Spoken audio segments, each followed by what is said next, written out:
Hello po. Praise check. Ayan, so good afternoon po sa inyong lahat. Wala pa. Ayan, okay, so ako po si Francesco Arici, isa pong primary 12 leader dito sa Galilee. Isa po sa mga leaders ng Matatag Tribe. And ayun, i-share ko lang po yung kabutihan ni Lord, no? So, syempre po, nagsimula yan, no, nung na-encounter ko si Lord. May mga challenges, no? Napunta po ako ng ibang bansa, sa Italy, pero ayun, by the grace of God, nandito ulit. And kahapon po, ako po ay ikinasal, no? Kay, ayan, Vanessa. And ang dami pong blessing na ginawa si Lord. Ang dami pong super natural intervention. Kahapon, no, 4 a.m. gising na ako. Yung pupunta na ako ng resort, no, para sa pictorial or shoot ng wedding, no. Nagpark ako banda kay Michi kasi nga may papasok na van si Pastor Jay. No, buti nagpark ako doon kila Kuya Michi saglit kasi naligaw yung catering namin, no, naligaw. So, dahil nga nagpark ako doon banda kila Kuya Michi, lumapit yung isang lalaki, sabi niya, saan po yung Galilee Academy, hindi namin alam. So, ayun, by the grace of God, I believe, no, nilagay ako doon ni Lord para yung catering namin hindi maligaw. And, ayun, sinamahan ko sila pabalik ng Galilee. No? Tapos, nung nandun na kami doon sa resort, may shooting kami doon. Alam niyo po ba na grabe may ginawa si Lord na way kasi yung pag-shoot doon sa resort, may bayad. Kumbaga, kapag magdadala kayo ng camera, tapos gagamitin niyo yung mga facilities nila na magaganda, may bayad. No? Merong 10K, may 12K, may 8,000, depende ko sa ilang oras. No, pero alam niyo ba yung nasa reception, nakalimutan niya sabihin na may babayaran. No, so to cut the story short, nag-shoot kami, tapos nung papaalis na kami, saka lang kami sinabihan na may bayad pala yung pag-shoot doon, no? Nasa mga ganong kalaki. Pero praise God, dahil sabi namin, wala po kasi nagsabi. No? Kaya hindi po namin alam. At by the grace of God, sabi na lang nung manager doon, sige po, under investigation na lang po ito. Sorry po, you may go. So yun po, no? Kumilos na naman si Lord. And of course, yung magandang weather, grinant ni Lord, yung mga bisita, lahat nakapunta, miski yung galing sa malalayo. Yung parents ko, nakadalo sila. And yung father ko, nakapagsimba siya, no? Kaninang umaga, bumaba na siya lang mag-isa, no? Hindi na pinipilit, nag-church na, no? Kasama nila pastor. Praise God, kasi isa po yun sa mga prayers ko, no? Yung parents ko is makapag-church. So yung mama ko, siya muna, naka-encounter siya sa Guimaras, and now yung papa ko nakasama namin sa church. Tapos of course, no, binigyan ako ni Lord ng asawa na si Vanessa. Ayan. Excited po siya magsalita. Ayan, no, hindi mo maitago. No? Sige po, bigyan natin sa kanya. Ayan. So, praise God. Wow. Parang ngayon lang ulit po ako nakahawak ng microphone, no? Sa tagal ko pong wala dito sa Rosario. Ayan. But I am grateful to God po kasi siguro talagang sa mga ka-tribe ko po, na-testify ko naman sa kanila yung tungkol sa Book of Dreams ng 2010 pa, no, na talagang the man that I prayed for, nakasulat po doon lahat. No? And after 16 years, sabi nga, the Lord has granted my prayer. So nandito po na hindi talaga pwedeng madaliin ang Lord at hindi mo rin pwedeng anuhin na, kumbaga magsarili ka na lang na gusto. Lord, baka pwede na to. Lord, okay na to. Kasi may mga dumating din naman po, no? Parang before pandemic time po yun, no? Bago pumutok ang Bulkang Taal. meron din pong pinakilala ang Lord sa akin na G12 pastor. And true enough po, yung pastor pong yon ay sabi natin talagang very, very much financially stable. No? Alam din po ito nung mga nasa tribe, maging si Teacher Lane, alam din po yon. Pero, pumutok po ang taal, hindi po siya nakarating ng Galilee Academy. Hindi po talaga will ng Lord. Tama po ba?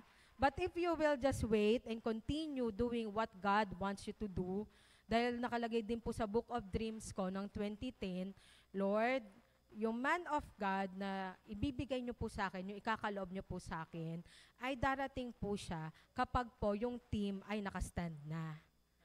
No? So yung team po namin, yan, si Biban, pero sabi ko nga, hindi ko naman team sila ni Lord. And true enough po, by 2024, sabi ko nga, talagang dumating po sa time na it came na parang ubos na. Wala nang natira. No? But, that time, sabi ko nga, Lord, I surrender.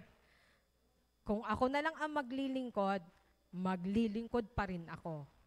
And then, binangon muli ng Lord, hindi lang po yung remnants, pati na rin po yung mga kasama namin hanggang ngayon. Kaya talagang, and then, ayun din po, nag-prompt si Lord, no? Kasi baka tatanungin niya, sino po ba yung unang nagkagusto? Kasi hindi talaga namin masagot siguro yan. Or baka sasabihin ni Teacher Francesco, ako. Pero sabi ko nga, sa prompting ng Panginoon, the Lord has given me a word, and then I asked our pastors, syempre si Pastora Ann, ito yung word ng Lord. And then, ito yung inaano niyang tao. Sabi niya, I don't see anything wrong. Yung sabi ni Pastora Ann. No, so sabi ko nga, Lord, baka naman akala ko lang to siya. Kasi, di ba po, sabi na po natin, very, ang laki ng age gap, dati mong estudyante, yung ganon, sobra pong di ba, parang alam mo yung makulit siya, ganyan, you have opposite character. So, but, sabi ko nga, pagka inassess ko yung nasa Book of Dreams, na a man that is faithful to his leaders, a man na talagang faithful sa vision at saka sa mission ng Lord sa kanya, a man na willing to sacrifice yung family para sa Lord. Sabi ng Lord, nak siya eh. So, and sabi ko nga, pag tiningnan ko, sabi ko nga, oo nga no, Lord, pwede. Wow, grabe, parang ang taas ko, no? Sabi ko, Lord, parang pwede. Kasi, kumbaga, he is, nandun sa nilista ko. But still, sabi ko nga, Lord, baka ako lang din to yung nakakaramdam. And, ayun, gumawa po ang Lord ng way for us to know each other na, ayun po, sabi nga, it may seem fast, but sa 7 months that we are together, sabi nila, ay 7 months lang, sabi ko nga, hindi po kami dumating yung point na, sabi ko nga, nagka-past relationship po ako. Pero sobrang tagal na po noon. First year college ako. No, anak din po ng pastor, sabihin na natin. But sabi ko nga, yung relationship na yun, saka yung relationship po namin, never ko pong na-feel yung ganon. Na parang, alam niyo yun, yung talagang yung love ng world lang. Yung talagang serve ka lang ng serve, pero walang mang nangyayari. Yung ganyan.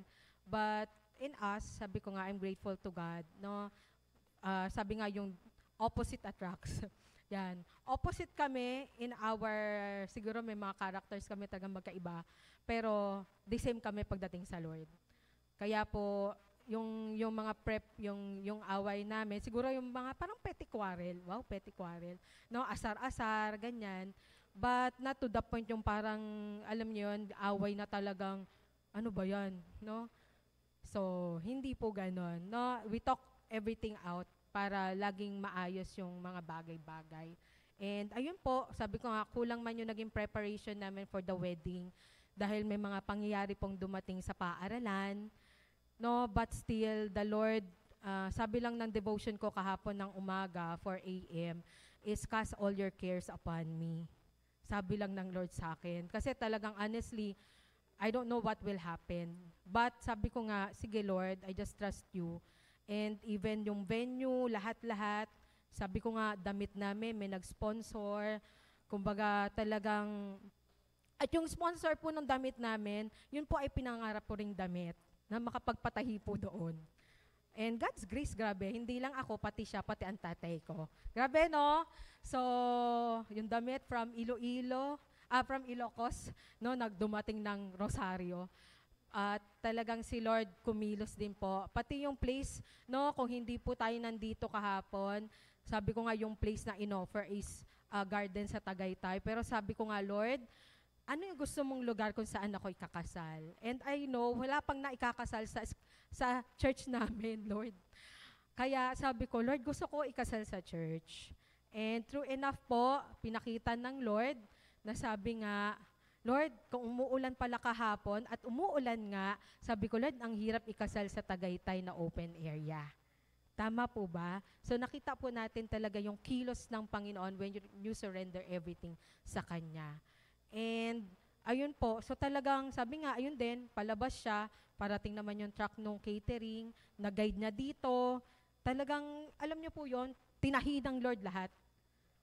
Tama po. And then, na-late yung makeup artist na supposedly 4 a.m. na andun na sa resort. I think almost 5 siya dumating or past 5. And then yung photographer na dapat 6 o'clock ay naandun, na-late din. Nantakin niyo po yun. So sabi ko, ang galing talaga kasi kung talagang naging on time din yung photographer, di niya rin masushoot kasi na-late yung makeup artist. And then, ayun na nga, paalis ka na lang, hinuhold ka pa kasi may babayaran ka daw 8,000 pesos dahil nag-shoot ka doon. No, but sabi ko nga, ang galing talaga ng Panginoon. When you surrender everything to Him, ipapakita niya yung pag-move niya. So, talagang sabi ko nga, mga kadalagahan, kung alam niyo po yung Book of Dreams, ang ilagay niyo dyan yung talagang man of God na gustong ibigay ng Diyos. No po, at intayin. Huwag niyong mamadaliin. Huwag niyong, ay Lord, ang pogi, siya na yon. Hindi po. Okay? Pag ganon, ano na lang po, bonus ng Lord sa akin kasi sabi ko, Lord, baka pwede rin foreigner. No? Although merong deeper reason bakit gusto ko po ng foreign. Ha? Hindi po gusto ko lang ng foreign, kundi may deeper meaning po. No? Kasi, ayun, yun na po yun. Kaya sabi ko lang, Lord, and ayun po, so sabi ko nga, bonus po. Bonus yung kanyang panglabas. Pero ang pinakamahalaga po sa akin, he is a man after God's heart. So, marami pong salamat dahil, ayun na nga po, ako po ngayon ay Mrs. Vanessa Arichi. God bless po sa bawat isa.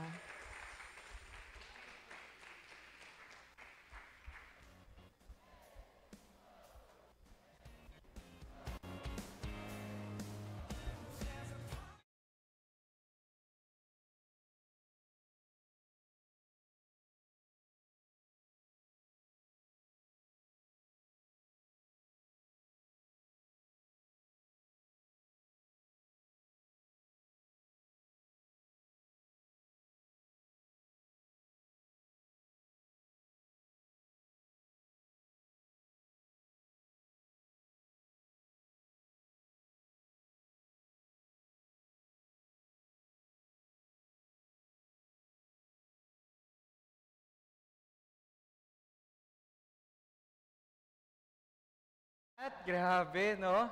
Okay, sino rito, Pastor? Magpipray na ako ng mabuti, magsiserve ako sa Lord. Amen? No, ang ganda po, no? If you've been here, if you've been with them, siguro yung iba sa inyo po nagulat. Bakit? Sila pala? Actually, may lumapit sa akin, Pastor, kinasal na pala si brother ganito. Ito pala, sa kapatid mo, sila pala. Hindi nyo malaman kasi bawal ang PDA, di ba? No, in a relationship, lalo pag nasa Panginoon ka. And they kept their relationship as pure before the Lord. And true enough, God is faithful. Amen? God is faithful. We are in our 5th week ng ating message series na Faithful. Settle down. Okay. So, faithful. And nasa part 5 po tayo. Ang title ng topic natin ngayon is Standing Firm in the Fire. Or in the faith. Okay? We stand firm in our faith during times of difficulties.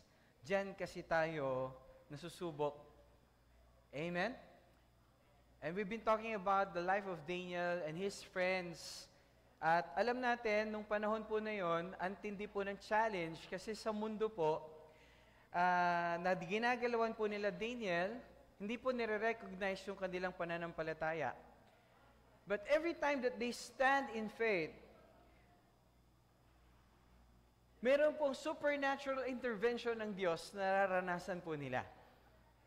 Amen? At malinaw na po yan in their time. At sa oras na ito, if you are here sa church ngayon, and you have been experiencing challenges in your life, sa relationship, sa finances, maybe you're experiencing depression, loneliness, anxiety, this is not an accident na nandito ka ngayon. Hindi aksidente. Sabi mo, hindi aksidente nandito ka ngayon. God has planned for you to be here. No, and I want you to stay with us, no, lalo po doon sa mga nasa online, magandang araw po sa inyo. And you may comment kung nasaan po kayo ngayon, kung saan po kayo nanonood. And we're so happy that you are here with us. And this is not an accident that you are hearing this message. And before we go through, pwede po ba i-declare natin to? Because again, we will be engaging with the Word of God. Let us have this declaration. If you have your Bibles po, no, just grab hold of your Bible or open your Bible app. Okay? Dapat, kung may cellphone, kung may Facebook dyan, lalo na dapat may Bible dyan. Tama ba? No, dapat may Bible. Okay? So, open your Bible app, no po, or grab hold of your physical Bible. Okay? At i-declare po natin to. Okay? So, tignan mo yung katabi mo, may Bible ba? Dapat ba pag Christian may Bible? Dapat ba pag Christian may Bible? Okay, tignan mo yung katabi mo. Sabi mo sa katabi mo, kaya pala. Okay, dapat po meron na. Kung may Facebook yung cellphone mo, dapat number 1, may book ng Lord. Di ba? May Bible dyan. Tama po. Okay? So sige po, puntahan natin. Ready? Let's declare this while grabbing hold of your Bible. Ready? 1, 2, 3, go. This is my Bible. This is the Word of God. I am what it says I am. I have what it says I have. I can do what it says I can do. Today, I'll be taught by the Word of God. I boldly confess. My mind is alert. My heart is receptive. And I will never be the same again. In Jesus' name, amen. Let's pray. Our Heavenly Father, we come before you, God. We thank you for this day. Thank you, Lord, for the opportunity na muli po, Panginoon, kami ay mapagpala ng inyong salita. Lord, walang sino man sa amin ang karapat-dapat to engage sa word ninyo. Your word is holy. Your word is perfect. No one is righteous sa amin enough para mag-engage sa word nyo. But thank you, Lord, for your grace that you sent Jesus Christ. You sent your word to heal our disease, to forgive us, Lord, to cleanse us from all unrighteousness. And we thank you, Lord, for that. Salamat po sa biyaya nyo. And right now, God, we're asking, dahil wala ang kabuluhan yung pagtitipong to, kung hindi nyo kami sasamahan. And Lord, Holy Spirit, mag-minister po kayo sa puso ng inyong mga anak. Ayusin nyo po kami, baguhin nyo po kami. Huwag nyo hayaan na kami po yung magbago sa inyo. Kundi, Lord, yung word nyo, baguhin po kami. And make us, Lord, to be the person that you want us to be. Salamat po, Panginoon. Pagpalain niyo po kami as we, again, partake your word, as we meditate on it, and use me, Lord, to be your vessel. Gamitin niyo lang po ako, Panginoon, para magpahayag po nito. Salamat po. Sa inyo po yung papuri, sa inyo yung parangal, sa inyo yung pasasalamat, sa inyo yung kadakilaan. Sa pangalan ni Jesus. And all God's people say, Amen and Amen. No? Again, magandang hapon. And we are now on the 5th part ng ating pong series na Faithful. And the title is Stand Firm in the Faith. We stand firm in the faith. Maybe some of us po, may mga pinagdadaanan po tayong mga tough times ngayon, challenges that brought us na magkaroon tayo ng challenge sa ating emotion, sa ating kaisipan. Ngayon po ay issue na ang mental health ngayon. And I believe it's brought about ng mga situations na pinagdadaanan po natin. Tama po ba? Ang hirap po kasi magbayad ng Meralco kung wala kang pangbayad. Amen. Ang hirap po kayang, no? Ang hirap din pong ayusin ang relationship kung ang problema naman talaga, hindi naman relationship, kundi yung pangbayad ng matrikula ng anak mo. Tama po ba? Right? Ang hirap po ayusin, no? Kung ang problema ay hindi naman talaga, no, may mga pagkakataon po kasi according to the studies, 80% of most of the problem ng mundo is revolving around money. Kaya pag na-solve mo yung 80%, malaki na.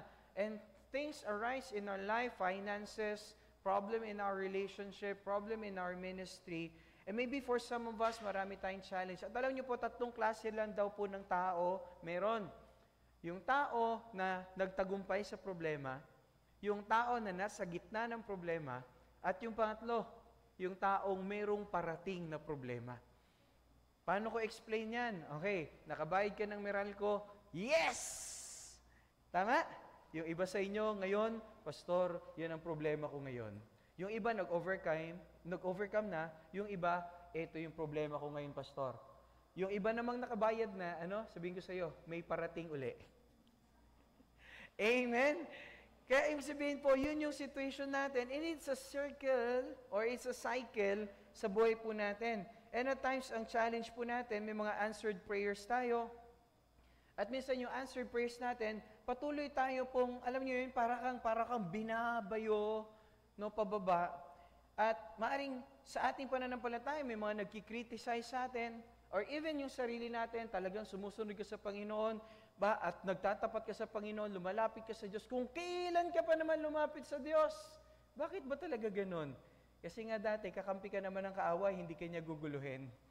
Pero ngayon, nag-declare ka na ng pananampalataya mo sa Diyos, of course, you are a threat to the kingdom of darkness.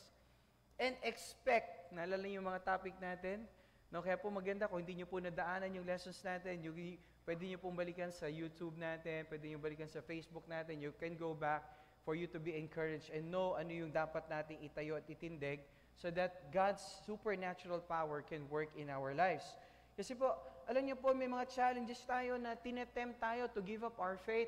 Nawalan ka ng trabaho, nagkaroon ka ng issue nagkaroon ka ng problema sa iyong health, no? May mga financial challenge, may mga relationship tayong hindi natin maintindihan kung paano natin maaayos, nadi-discourage na tayo, nadi-depress na tayo. But I want to tell you, sabi ng scripture, 1 Peter chapter 1 verse 7, sabi, these trials will show that your faith is genuine. Yung trials daw na pinagdaanan natin, nagpapakita na yung faith natin ay genuine. Tama? Sabi sa iba, genuine. Tama? Okay. So, genuine, it is being tested as fire tests and purifies gold. Yung faith daw po natin ay parang ginto na dinadarang sa apoy para lumabas kung ito ay talagang dalisay. Kaya yung test po, sino rito mahilig sa test? Pero alam mo, pag napasahan mo yung test, you'll go to your next level. Alam mo, pag napasahan mo yung test, pwede ka na magkaroon ng lisensya. Tama ba? Lisensya na maging professional, lisensya para makapagmaneho, lisensya para pumunta ng abroad, just like visa or something, no? Or our international tests, na pwede ka na makapagtrabaho sa abroad. Every test that we overcome, meron pong blessing dun sa susunod. No, tingnan niyo po. It purifies gold through your faith as far more precious than mere gold. So when your faith remains strong through many trials, it will bring you much praise and glory and honor on the day when Jesus Christ is revealed to the whole world. Ano raw po yung greatest, yung end product, pag nanatili ka sa faith, mapaparangalan ang iyong Panginoon sa pamamagitan ng buhay mo. Amen? Kaya po, I'd like to just quote this, a faith that's tested is a faith that can be trusted. God can only trust someone who is proved faithful. Of course, hindi pwedeng gamitin ng Diyos ang isang tao na hindi po nananatiling tapat sa Kanya. Mahirap pong pagtiwalaan. Tama? And you know what, itong story na pinag-usapan po natin, the story about Daniel and his friends, and more of it, ngayon po, ipag-usapan natin yung tatlong kaibigan ni Daniel.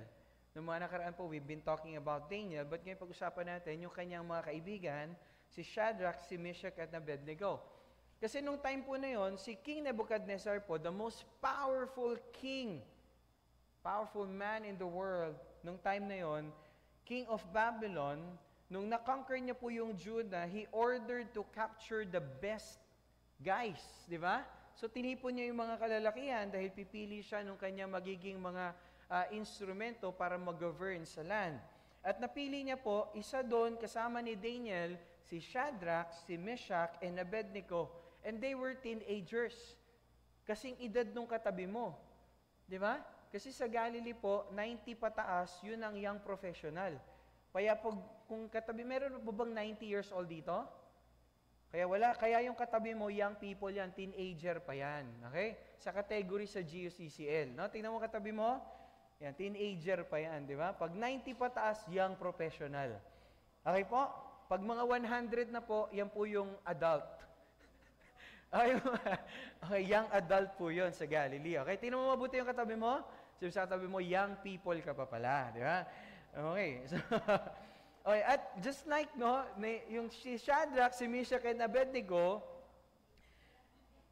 nung time nila po, there was this time that the king, gumawa po siya ng gold statue measuring 90 feet tall and 9 feet wide.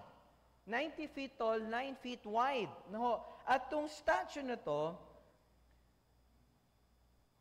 ay gusto niyang, no, sino man yung sasamba nito, gusto niya lang sambahin itong statue na to. Okay. Na yung lahat, yung governor, yung leaders, yung advisor, yung judge, yung magistrate, gusto niya pumunta lahat dun sa dedication nung 90 foot tall and 9 feet wide na gold statue na to. At tingnan niyo po, anong sabi nung verse 4 to 6? Tingnan niyo. When you hear the sound of the horn, flute, zither, lyre, harp, pipes, and other musical instruments, bow to the ground to worship King Nebuchadnezzar's gold statue. Anyone who refuses to obey, verse 6, will immediately be thrown into a blazing furnace. Wow! Ito po yung challenge. Bakit? Ang lalagay talaga ng kaaway sa atin is for us to worship. I'd like to show you some pictures. Have you been in these situations? Una po, tingnan nyo. Okay. Ano nakita niyo yung picture? Okay. Blender po yan, no? Office blender, pang kitchen, no? Merong lumipad something doon sa ibabaw, butas yung kisame. Problema, di ba, no? Next slide. Yan. Ano yung tsura? Nasabugan ng pintura sa isang parang, warehouse, no? Or shopping center ng mga, Tama? Parang DIY store. Right? Kung ikaw yan, it's a bad day. Pero matindi kung ikaw yung nakagawa niyan, ikaw yung dahilan. Tama ba? Next slide. Nag-slice ka lang ng pizza. Okay. Ano nangyari? Biyak, pati yung shopping board. Tama? Worst day. Di ba? Patay ka kinana, yari ka ngayon. Di ba? Next, baka hiram mo pa yung, ito pa. Grabe, no? Isn't it a bad day? Di ba? Pinag-practicean mo na yan. Sa tingin mo, may panalo pa yon. Wow, aray! Tama ba? Meron ba rito na, ouch! Di ba? Grabe, no? Next slide. Yan, grabe. I believe meron po nangyari dyan. Yung truck, lumiko siya dun sa taas, sa flyover or parang skyway. Then, ano nangyari sa truck? Na out of balance. Sumandig doon sa tabi nung, yung tabi nung bridge. Then, nahulog yung mga can o yung mga tins ng mga pintura. And I believe, problema yan sa driver at problema rin yan sa mga taong ito. Tama po ba? It's a disaster, right? Pero next slide. Yan ang matindi. Woohoo! Nababasa niyo ba kung ano yung brand? Porsche. Porsche, yun no, nahulog. Diba? No, sa tingin nyo, ano kaya nangyari dyan? Sa Porsche, bro. Siguro yung nakahulog o whatever nangyari, siguro kumakamot ng ulo. Tama po ba? Mukhang nangangamba siya, may trabaho pa ba siyang babalikan? I don't know if you have been in these situations and you have experienced that challenges in your life. Pero Shadrach, Meshach, and Abednego, Daniel's friends, andun sila sa situation na hindi pa nila po alam ang mangyayari because tayo po alam na natin, kasi nabasa na po natin. But at this moment, yung future po nila is at stake. They might die. Pwede silang mamatay at ano na po sila? Inihaw ng mga teenager. Tama ba? No, barbecue teenagers na sila kasi hahagi sila no sa blazing furnace. And kung hindi na natin pupuntahan, doon sa mga succeeding verses, specifically doon sa verse 12 hanggang 15, so nung tumunog na, yung lahat ng mga flute, yung zither, yung lyre, yung horn, yung harp, yung pipes, at lahat ng mga instruments, tumunog na, ano nangyari? Lahat ng tao sa kaharian, lahat ng may posisyon, yumuko doon sa statue na ginawa ni King Nebuchadnezzar. But what about the three guys? Ano ginawa ng tatlo? Habang nakayuko, nakasubsob ang lahat sa lupa, yung tatlo, nakatayo. They stood firm in their faith. A faith that is tested is a faith that can be trusted. And alam natin, these guys were promoted. They were promoted, tong tatlong to. Grabe sila pinagtiwalaan ng hari. Why? Grabe yung faith nitong mga to. No, at ngayon, I'd like to just share in my life, in my personal life, totoo po, hindi po ako mapagkatiwalaan ng Panginoon nung panahong mali pa ang buhay ko. Hindi po ako magamit ng Panginoon kasi po yung mga taong nakokonekta sa buhay ko, imbis na umayos ang buhay, pumapangit yung buhay nila. But, salamat sa Panginoon, when I came to know the Lord Jesus Christ, back then, sabi ko, Lord, ganito ba nung nag-asawa po ako? Sabi ko, Lord, ganito ba yung lumagay sa tahimik? Sabi kasi po ng matatanda, pag ikaw'y nag-asawa, lalagay ka sa tahimik. Guys, andito ba kayo? May mga mag-asawa ba rito? Taas yung kamay, mga may asawa. Yung may asawa po, ayun. Tingnan po, tahimik sila. Mga kabataan, dyan ba kayo? Ayun, tingnan nyo po. Yung mga magula, yung mga, para hindi makataas ng kamay no? Guys, matuto kayo doon, ha? Pero you know what, nung ako po yung nag-asawa, sabi nung matatanda, lalagay na sa tahimik. Pero alam nyo po, sabi ko, Lord, parang ang ingay. Hindi kami magkasundo. Actually, we are on the verge of breaking up. Hindi po maayos yung relationship namin. May anak po kami si JM.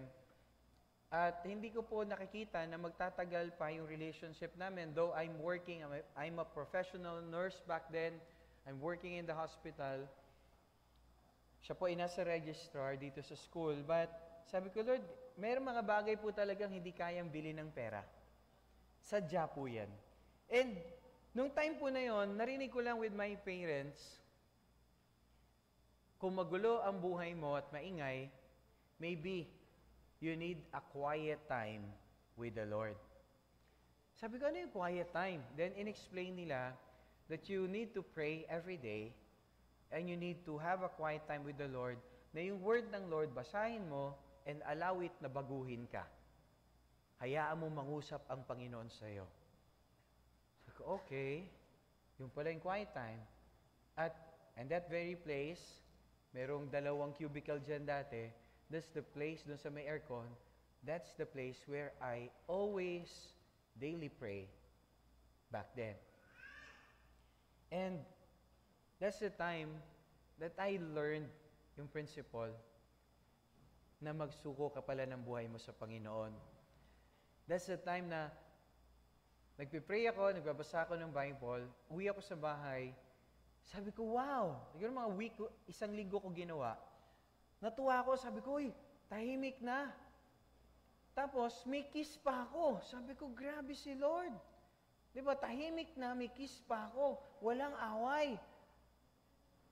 Sabi ko, grabe. Tapos, tinuloy-tuloy ko po. Then afterwards, you know the story, tinuloy ko. Pero pagbaba ko sa church, sabi ko, walang kiss. Pero tahimik pa rin. Pero nakita ko yung wife ko, she's reading the Bible. Nagdi-devotion na rin siya. Yung pala yung nawala sa amin, though we know the Lord, pero yung relationship namin sa Lord, wala na. Pero afterwards siya nag-devotion, nag-kiss uli kami. Ibig sabihin, ano yung nagbago sa amin? It is not us. It is the Word of God. Tama po ba, mga kapatid? So, ibig sabihin, si Lord po pala yung nagbabago sa buhay po natin. At ngayon, if you have been experiencing challenge in your life, maybe for some of us, nagtagumpay ka na, congratulations. No? Iba sa inyo, nandun sa gitna, I want you to listen and hear this. At ngayon, kung nagtagumpay ka rin, I want you to listen kasi merong paparating. Okay? So, merong paparating. At if you're writing down notes, sulat nyo po ito, no? And if you'll allow me, I'll tell you what are the 3 qualities of standing in faith. Ano po yung 3 qualities, no, na nag-stand in faith? Number 1, faith obeys God instead of following man. Faith obeys God instead of following man. Biruin nyo, lahat nakayuko na, lahat sumasamba na doon sa golden statue, but the 3 guys, Shadrach, Meshach, and Abednego, they did not. And dahil doon po, pinatawag po sila ng hari. At nung pinatawag po sila ng hari, of course, syempre, yung hari galit. Bakit? Sino kayong 3? Di ba? Bakit hindi nyo sinunod? Ganon. At of course, galit na galit ang hari. And verse 16, after that, no, explain nyo bakit nyo ginawa yan. Kinonfront na sila nung hari, pinatawag sila. And of course, hari po yun. Sabi nung verse 16, Shadrach, Meshach, and Abednego replied to him, King Nebuchadnezzar, we do not need to defend ourselves before you in this matter. Grabe, no? Ano lang sagot nila? Hindi po namin kailangan explain yung side namin. It's not between us and you. It's between us and God. Ano ro yung laban? It's between us and God. Yung laban, it's not between you and us. It's between us and God. It's not about you. Alam niyo po, gustong-gusto ko po yun nung sinabi nila na hindi namin kailangang i-defend yung sarili namin. Hindi namin kailangang i-explain yung lahat sa inyo. Dahil alam naman nila, hindi rin sila maintindihan. Hindi nila, alam niyo yun, gustong-gusto ko yung bakit, hindi nila tinimbang yung pros and cons. Yung para bang, ano kaya ang mangyayari pag sumunod kami o hindi? Ganun, no? Ano kaya yung pros and cons? Hindi nila pinag-isipan yon. Hindi nila pinost sa Facebook na, ano kaya pwede mangyari sa amin pag hindi kami sumamba doon sa gold statue? Comment on the comment section. At yung best na advice, yun ang susundin namin. Hindi na nila ginawa yung gano'n, di ba? Kasi pwede naman nilang gawin yon in our time. Pwede natin gawin yon. Pwedeng, pag-pray pa ba natin to? Wag na. Hindi eh. Alam niyo po, ang plano lang nila, isa lang. Sumunod sa Diyos. na wala kaming sasambihing ibang Diyos liban sa Kanya. They will not bow down before any other God. Totoo lang po, parang ang dali lang. Kasi parang, tinin nyo, tatlong pwede mong maging desisyon. Pwede mong dayain. Pwede kang yumuko, pwede kang sumamba. Nasabi mo, para lang hindi tayo masunog, sasamba na lang tayo. Fake lang. Pero alam naman ng Lord na sa puso natin, ang Diyos talaga eh. Pero dito lang tayo para yumuko. Pwede naman ganon, di ba? Pwede rin naman yung sagot mo, pwede rin naman, sasamba ako, gagawa ko ng mali, pero Lord, mamaya mapagpatawad naman po kayo, patatawarin nyo naman po kami, di ba? Lord, you are a gracious God. After namin gawin yung mali, yung ayaw niyo, after namin mag-disobey, Lord, naintindihan nyo naman, di ba? Mapagpatawad naman kayo. Pwede rin yun, di ba?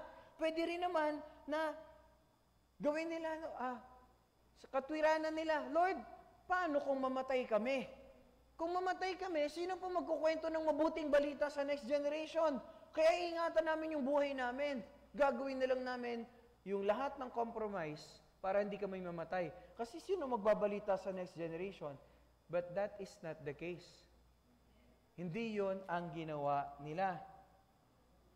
Ang ginawa nila, alam nila, pangako ng Panginoon, iingatan sila ng Panginoon kung inuna nila ang Diyos.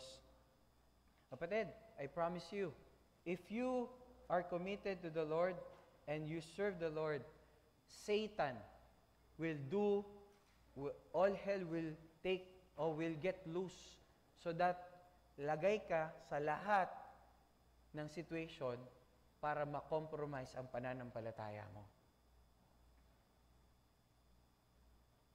The enemy will do all things. Kaya lang, yung buhay po ni Shadrach, Meshach, and Abednego, it's a story of obedience where others didn't understand. No story of obedience when other people don't understand you. Maybe for some of you ngayon, na-challenge kayo kasi nagsisimula ka sa Lord. Maaaring yung nanay tatay mo, kino-question ka. Pa-devotion ka pa, wala nang babago siya kasi nagsisimula ka pa lang, of course. Di ba? Kung baby ka pa lang, di ba yung baby yung sumusunod sa, di ba yung baby, gumagawa pa ng kalat yan, dumi. Baby pa lang eh. Tama po ba? But eventually, when it grows up, natuto na yan, hindi na siya ganon. Similar with our spiritual life. Yung nagsisimula, naintindihan ni Pastor yan. Medyo may mga kamalian pa yan. And God also understand you, dahil bago ka palang sumusunod sa Panginoon, okay lang magkalat kung bago. Pero kung medyo matagal na, di ba parang 10 years old, pag 10 years old na, makulit pa rin, pa-check up mo na. Baka may problema talaga. Di ba? So spiritual life, ganun din. Pag mga 10 years na sa church, pasaway pa rin, medyo kailangan natin talaga ng mas matinding alaga dyan. Amen? Mas matinding pag-ibig dyan. Tama po ba? Pero tingnan natin, no, yung buhay ni Shadrach, Meshach, at Abednego, story of obedience, na kahit lahat ng tao, hindi sila naintindihan. Nagdi-devotion ka ngayon, nilalait ka ng magulo, pa-devotion ka pa, pa-worship ka pa, pa-pray ka pa dyan. And it's normal. Pero when you stand in faith, nagtutuloy ka, nakatuwa yung story na shinare ni Francesco kanina, ni Chipo, yung dad niya, he's been praying, and I believe he's been praying. Tama ba bro? When you came to know the Lord, you started to pray for your parents? Unti-unti na fulfill po. At yung mama niya una, actually yung mama niya tuwan-tuwa na kasi ngayon nasa SOL na siya sa Guimaras, G12 Church yung nandun siya. And yung dad ni Chipo, hinahatid lang mom niya. Then uuwi na. But alam niyo po, kaninang umaga, I'm so thankful sa Lord, hindi na hinila nung mama, ni Mama Abe, but siya lang, tuwang-tuwa siya pumunta at umupo doon. Listening, and he stayed for the whole worship, and he participated. And I believe he received the Lord Jesus Christ. Are you listening, mga kapatid? And it's a process. Pero kailangan lang you stand faithful, stand firm in your faith. Alam niyo po, faith obeys God instead of following man. Secondly, faith believes in spite of what it sees. Faith believes in spite of what it sees. Sabi nga po, We believe not by what? No by sight, but by faith. Amen? We believe not by sight, but by faith. Tingnan niyo po si Shadrach, si Meshach, and Abednego. Sabi, sige, ihagis kayo pagka hindi nyo ginawa kasi binigyan sila ng chance ng king. Talagang yung king din, meron ding ibang tingin sa kanila kasi proven na yung kanilang faithfulness. Nagsiserve din sila sa king at alam ng king, malaking kawalan sila. But binibigyan sila ng chance, sige, pag sumamba lang kayo ngayon, hindi ko na kayo ihagis. Kaya lang, ito yung sagot nila. Tingnan yung verse 17. Sabi, if we are thrown into the blazing furnace, the God whom we serve is able to save us. He will rescue us from your power, your majesty. Grabe! Saan nakarely yung kanilang pananampalataya? Wala sa king. Wala doon sa situation. Nasa Diyos. Kaya ganda ng awit, no? No matter what I see, doesn't matter what I feel, my hope will always be in your promises to me. Ay kanina ganda ng awit natin, no? You see a victory. I'm gonna see a victory.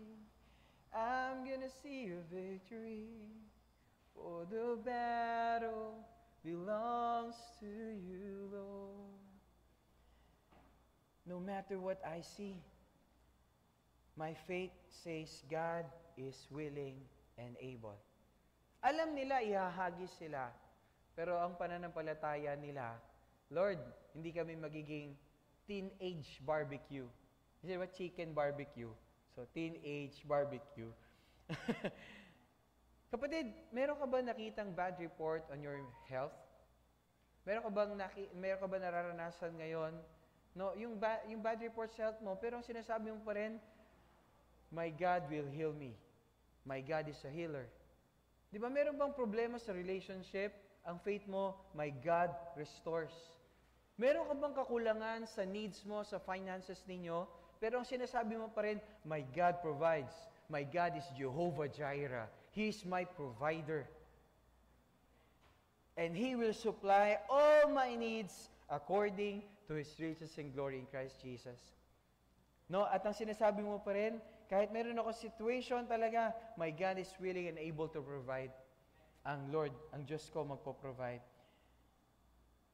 Na, my God is willing to provide abundantly, exceedingly, more than what I ask, seek, think, or imagine. Kayang ibigay ng Diyos ko yan. But the question is, paano kung hindi bigay yan ng Diyos ko? Hindi niya bigay yung pinaniniwalaan kong gagawin niya. Yan yung tanong dyan. But the person who really believes, who has faith,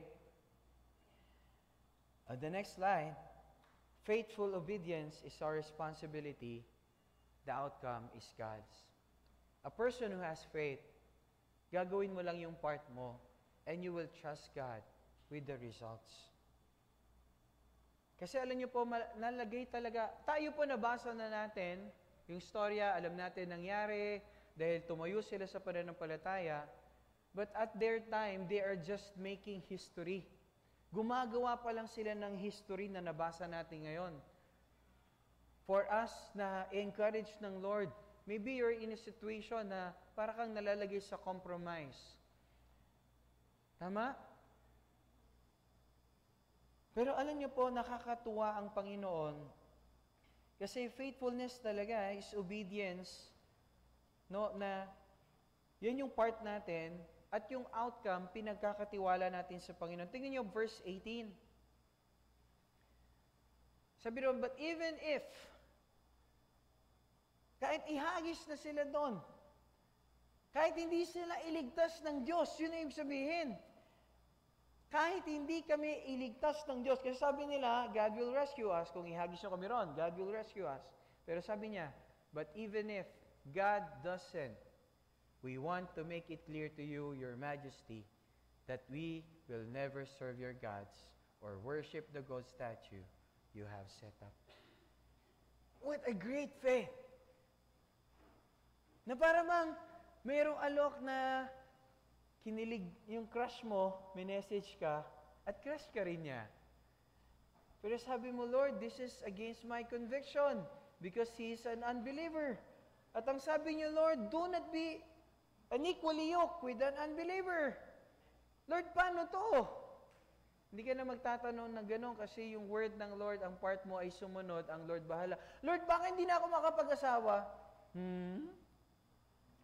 Isn't yung testimony ni Vanessa and Francesco not enough for you? Na ang Panginoon merong naka-reserve sa'yo? Are you listening, my friends? And that, ang sa kanila nga, hindi sila, but it is the Lord. And kahapon po, it's a very wonderful and anointed na wedding that I officiated. Actually, second na yon that I legally, but first that I legally officiated. And grabe po, no? And it's a testimony of people who are standing in faith. They're not perfect, but they kept their lives pure and holy para sa isa't isa. And they want to honor the Lord with their decision. They want to honor, iniwan ang Italy, umuwi rito sa Pilipinas, dahil merong wala sa Italy na meron dito sa Pilipinas. Of course, yung ministry and yung spiritual family. At meron palang ni-reserve ang Lord pagka meron kang binibigay sa Kanya. Okay po ba yun, mga kapatid? True enough, God is faithful. And God reserved Vanessa for Francesco, Francesco for Vanessa. At sabi mo sa katabi mo, may naka-reserve din ng Lord para sa'yo. And our part is to obey. Amen? At kung titignan po natin, yung situation po ni Shadrach, Meshach, and Abednego, they decided, we will do what is right before God and trust Him with the results. Amen? We trust God. Ano man yung situation mo. Maaring sa atin ngayon, it's not a big deal. Kasi, Pastor, alam na namin nangyari. Iningatan sila ng Diyos. But under time, hindi nila alam kung ano yung mangyayari pag hinagis pa sila dun sa apoy. Dahil yung apoy po, pinainit pa 7 times. No, hindi nila alam yung mangyayari. But alam niyo po, in order nung king na 7 times painitin pa yung furnace, at doon ihagis yung 3. Actually, namatay na yung mga sundalo na nagdala sa kanila ron. Yung nagtali sa kanila bago sila ihagis. Namatay yun dahil sa tindi ng apoy. Wala pa yung apoy, yung tindi, yung singaw lang ng apoy. Grabe na. No? But alam niyo, nakakatuwa ang kabutihan ng Panginoon. And let's go to those verses. In verse 24 to 25, namangha yung hari. Then King Nebuchadnezzar was astonished, and he rose in haste and spoke, saying to his counselors, did we not cast these 3 men abound into the midst of the fire? Hindi ba 3 lalaki nagis natin doon? They answered and said to the king, true, O king. Tama po, mahal na hari. 3 po yung hinagis natin. At nakatali po sila. Next verse. Look, sabi ng hari, kasi tinignan niya talaga ano nangyari. Kasi precious doon sa kanya itong mga lalaking ito. Sabi niya, I see 4 men loose. 4 men loose. Ilan ang hinagis? 3. Ilan ang nakita?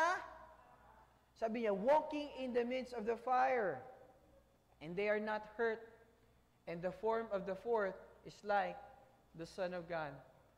Last week po, we've been talking about Christophany. It's a vision of seeing the Messiah in the Old Testament. And this is also a vision, a testimony that on the time of your testing, God is there. At alam niyo po, hindi na po sila nakatali. Alam niyo po, God allowed yung fire sa buhay po natin. If you've been experiencing fire, if you've been experiencing troubles, listen. Kung nandito ka ngayon, may pinagdadaanan ka, your fire is not meant to break you. Your fire is meant to deliver you. Woo! Yung apoy mo ay hindi para saktan ka at wasakin ka. Yung apoy mo ay para palayain ka, kapatid. Amen. And if you know the story back then, may mga sikat na, yung kwento, right? Footprints in the sand. You know that song? Yung panahon na okay yung buhay, 4, yung yabag, kasi 2 pares. But nung panahon, sabi niya, Lord, bakit nung panahon na may problema ako? Bakit ang nakikita kong footprint na lang doon sa sand ay 2? Lord, bakit nung panahon na may challenge ako, iniwan mo ako? Ano sabi sa kanya? Hindi kita iniwan. Yun yung panahon na hindi mo kakayanin, kaya pinili ko buhatin ka na lang. At yung nakikita mong footprints, yun na yung footprints ko. Because I am carrying you. Are you listening, mga kapatid? Same with Shadrach, Meshach, and Abednego. On the time of their testing, on the time that they were placed dun sa apoy, that's the time na pinalaya sila. That's the time that they experienced the presence of God. Wow! Alam niyo po, mga kapatid, di ko alam sa inyo, but God reveals His presence dun sa time na tayo po ay nasa apoy. God's power, God reveals His power in many places, but you'll know His presence best in the fire. Doon mo malalaman talaga yung presensya ng Diyos sa panahon eh, kay nasa apoy. Maaring ang Panginoon nagre-reveal ng kapangyarihan niya sa maraming lugar, but only in the fire that you will feel yung presensya ng Diyos. Verse 27, they saw that the fire had not harmed their bodies. Nung inangat na sila, ano nangyari? Nakita ng mga tao, sabi they saw that the fire had not harmed their bodies, nor was a hair of their head singed. Wala man lang nasunog, wala man lang amoy. No, their robes were not scorched. Grabe, ibang klase. Amen, sabi sa katabi mo, iba talaga si Lord. Right? They were not singed. Tama po ba? At alam niyo po, nandun na sila. And there was no smell of fire. Amoy mo yung katabi mo? Ano amoy? Mukhang galing ba sa apoy?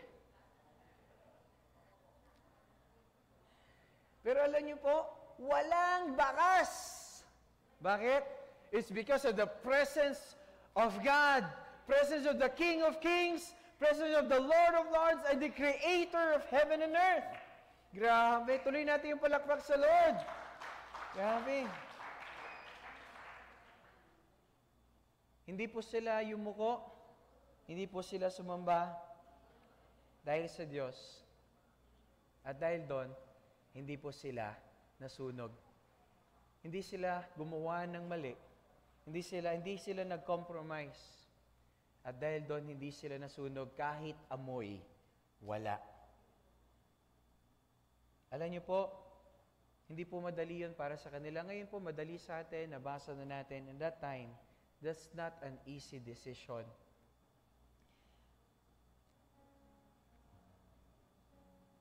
Alam mo yung darating yung panahon dahil kasama ang Panginoon, walang makakaalam. Ay, pinagdaanan mo pala yun?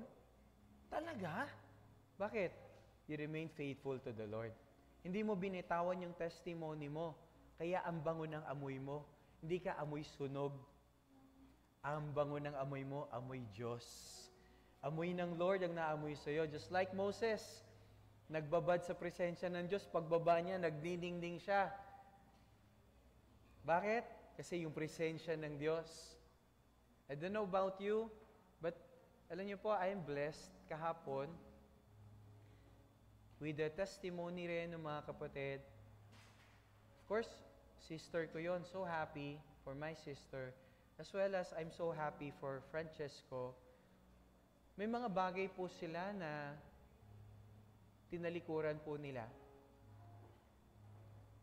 Alam niyo po, nung minsan nga, nag-isip ako, sabi ko, Lord, si Chipo, ang gwapo, wala pang girlfriend. Hindi kaya. Di ba? Gwapo di ba? Pero sabi ko, hindi Lord, astig yun Naglilingkod yun sa inyo. Pero isa lang sabi niya kasi, pinakasalan ko muna po si Lord at yung ministry ko. Amen? And I believe God has prepared someone special for me. Amen? No po, kasi pwede naman po, di ba? Secret lang naman kay pastor, di naman alam ni pastor. Pwede naman, di ba? Kay Lord pa rin naman yung puso niya. Yung iba sa inyo, yung iba nagsisecret. May secret ba dito? Wala sa GUCCL niyan. Pero alam niyo po, when you serve the Lord, may mga bagay ka talagang tatalikuran, pero mayroong bagay na inilalaan ng Panginoon. I don't know about you, but for me, yung life po nila is a testimony. Kahapon po, the people, lalo po yung father niya, alam ko po, nagte-testify ang Lord through his life. Kaya po, kahapon, grabe yung iyak ng tatay niya. Kasi parang, iba, sabi niya, iba yung lugar na napuntahan ng anak niya. He's so thankful. With the community na meron, wala nagiinom, wala nagda-drugs, wala naninigarilyo, walang gumagawa ng mali, alam niyo yun, good community, kaya masaya siya na nandito. And it's a testimony, I believe, si Lord ang nag-move sa kanya because I prayed this morning. Lord, I cannot do it because I asked Him kahapon, ni-invite ko siya sa church, no, not me, only my wife. Not me.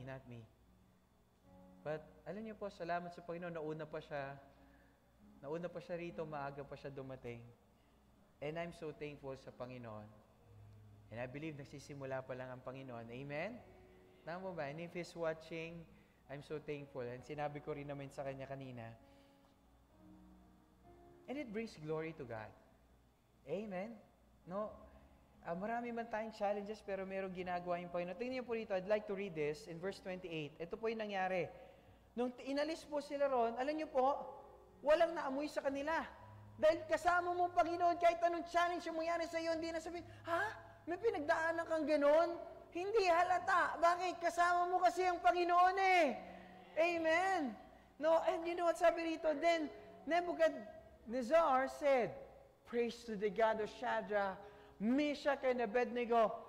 Tingnan niyo yung verse na to, wala nang binanggit na king. Bakit? Yung king, in-acknowledge niya na yung King of Kings and Lord of Lords. Nabubura talaga yung mga title pagkaharap na natin ng Panginoon. Amen? And yun ang sabi, praise to the God of Shadrach, Meshach, and Abednego, who has sent His angel and rescued His servants. They trusted in Him and defied the king's command and were willing to give up their lives rather than serve or worship any God except their own God. Kapatid, pinagpipray mo ba yung family mo?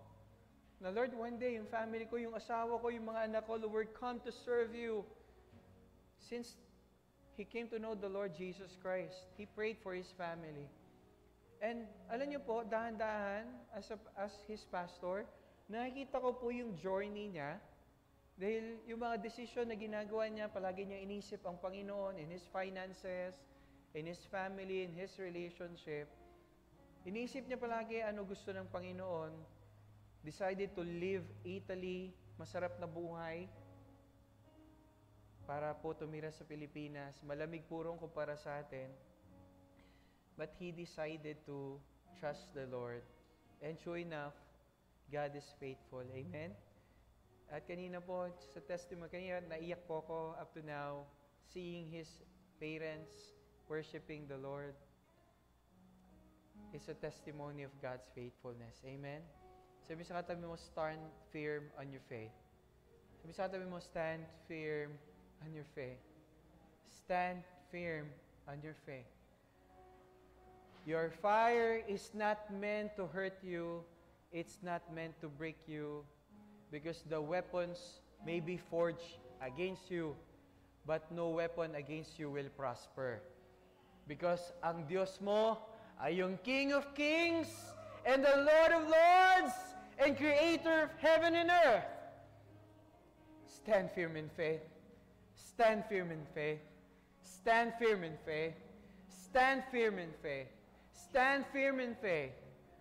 Hindi ka nagkamali nung pinili mo si Jesus. Stand firm in faith. He loves you so much. Binigyan niya na yung kaisa-isa niyang anak para patunayan na wala siyang hindi kayang ibigay sa iyo. Just stand firm in faith because those who pass the test are those people who can be trusted. At napagkakatiwalaan sa maliit, pagkakatiwalaan sa malaki.